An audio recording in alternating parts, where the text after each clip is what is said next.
연금술사의 바이블, 에메랄드 타블렛. 우주의 비밀을 담은 신비의 경전.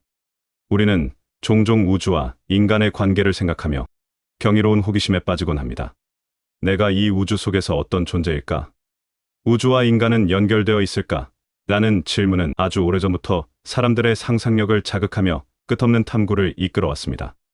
이 질문들에 대한 답을 찾고자 했던 인류의 노력은 때로는 과학과 철학의 영역을 넘어서 신비와 연금술의 세계로 이어지기도 했습니다. 그 중에서도 특별히 우리의 관심과 상상력을 자극하는 경전이 있으니 그것이 바로 에메랄드 타블렛입니다.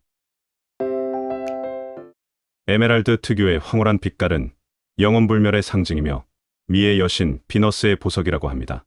특유의 시원한 초록색은 지친 눈의 피로를 풀어주어 시력을 회복시키고 신경안정제의 역할도 한다고 하며 이슬람교에서는 에메랄드의 투명한 빛을 성스러운 색으로 여겼다고 합니다. 이 성스러운 빛깔의 보석으로 서판을 만들었다고 합니다. 에메랄드 타블렛은 그 자체로 미스터리한 존재입니다. 이 짧은 텍스트는 수수께끼 같은 문구와 상징들로 가득 차 있어 읽는 이들에게 한없이 넓은 상상의 문을 열어줍니다. 도대체 이 글은 누가, 왜 썼을까요? 그리고 그 안에 담긴 우주의 비밀이란 무엇일까요?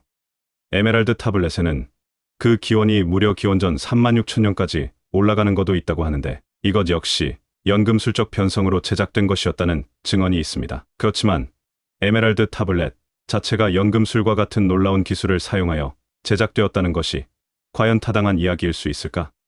아니면 그 허다한 구전과 기록들에도 불구하고 그것은 인류의 이룰 수 없는 욕망이 인간의 상상력과 결합하여 빚어낸 근거 없는 이야기에 지나지 않는 것일까? 18세기 모리셔스에서 장미십자단에 입문했던 박스트롬 박사가 전하는 바에 의하면 기원전 수세기 전에 살았던 고대의 어느 한 저자가 이집트의 한 궁정에서 에메랄드 타블렛이라는 신비스러운 서판을 보았다고 합니다. 서판은 이름대로 에메랄드로 되어 있었는데 판 위의 글자는 조각된 것이 아니라 양각으로 도들새김되어 있었으며 당시에도 이미 제작된 지 2000년 이상이 경과한 것으로 보였다고 합니다. 박스트롬 박사는 기록에서 에메랄드가 한때 용융된 유리처럼 유동성 상태에 있었던 것으로 추정했다고 합니다. 만약 그렇다면 유동성의 에메랄드를 틀에 부어 주조한 후 자연산 에메랄드와 같은 경도를 갖게끔 처리했다는 이야기인데 이것은 현재의 기술로도 불가능한 일이라고 합니다. 전설과 신화로 둘러싸인 텍스트, 에메랄드 타블렛의 기원은 매우 불분명합니다.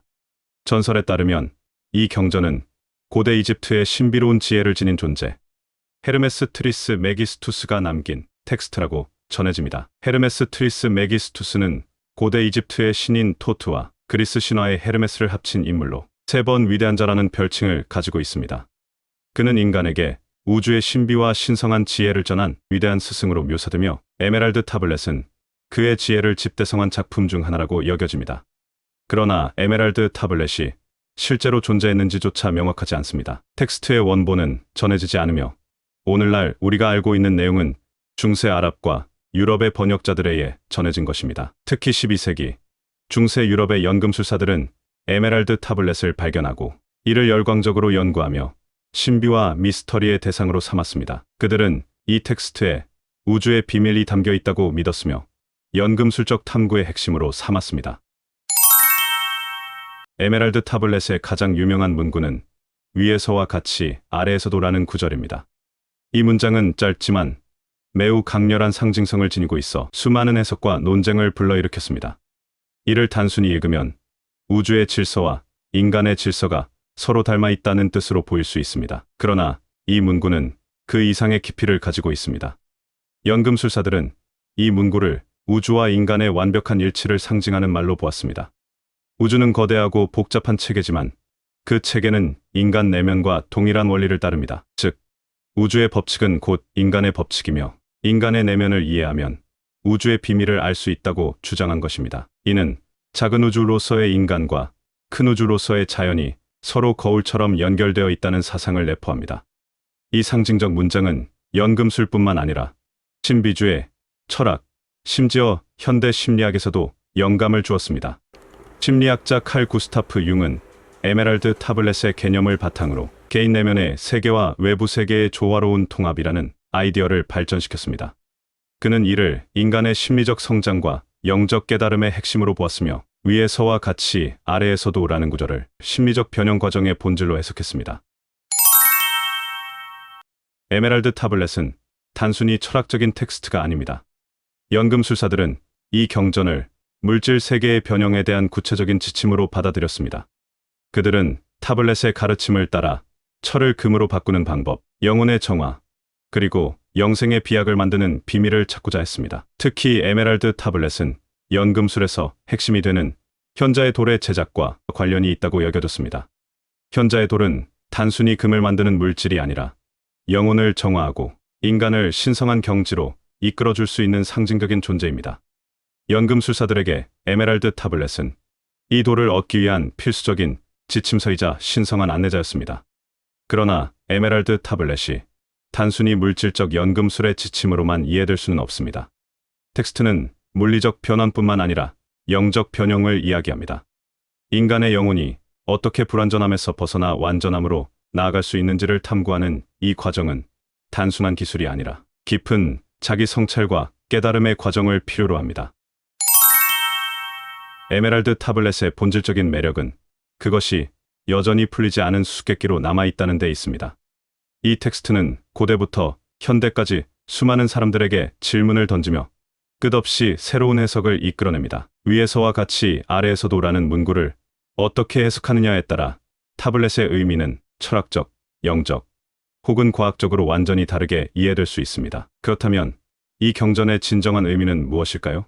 곡자는 이것이 우주의 창조 원리를 담은 열쇠라고 말하고, 또 다른 이는 단순히 인간의 내면 탐구를 위한 은유적인 지도라고 말합니다.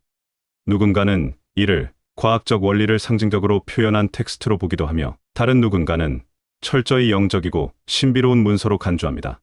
저자인 헤르메스는 에메랄드 타블렛뿐만 아니라 무려 36,000권이나 되는 헤르메스 대전의 저자로도 알려져 있는데, 그 많은 책을 그가 다 직접 저술했는지는 분명하지 않습니다. 유감스럽게도 헤르메스 대전은 이슬람 교도들이 알렉산드리아의 도서관을 파괴하였을 때 다른 몇십만 권의 책들과 함께 대부분 소실되었다고 합니다.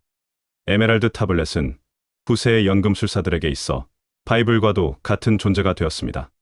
그렇지만 유감스럽게도 에메랄드 타블렛의 원판은 현재 전해지지 않고 있는데, 서구 세계에 전해진 에메랄드 타블렛은 원래의 페니키아 문자가 그리스어로, 이것이 다시 아랍어로 번역된 것을 또 라틴어로 옮긴 것입니다. 우리는 또다시 영어와 한글을 통해서 그 문서를 보고 있으니 무려 5단계를 거친 셈입니다. 이렇게 여러 단계의 번역 과정을 거치다 보니 우리가 접하게 되는 에메랄드 타블렛은 여러 가지 번역판 또는 개정판이 있게 되었습니다.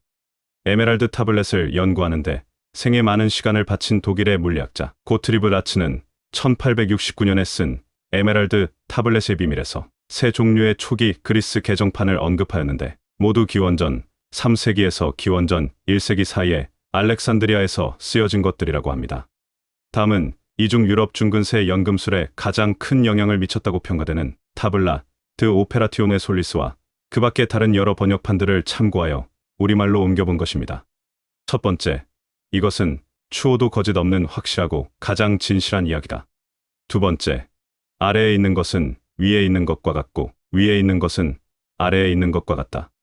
세 번째, 그의 아버지는 태양이며 어머니는 달이다.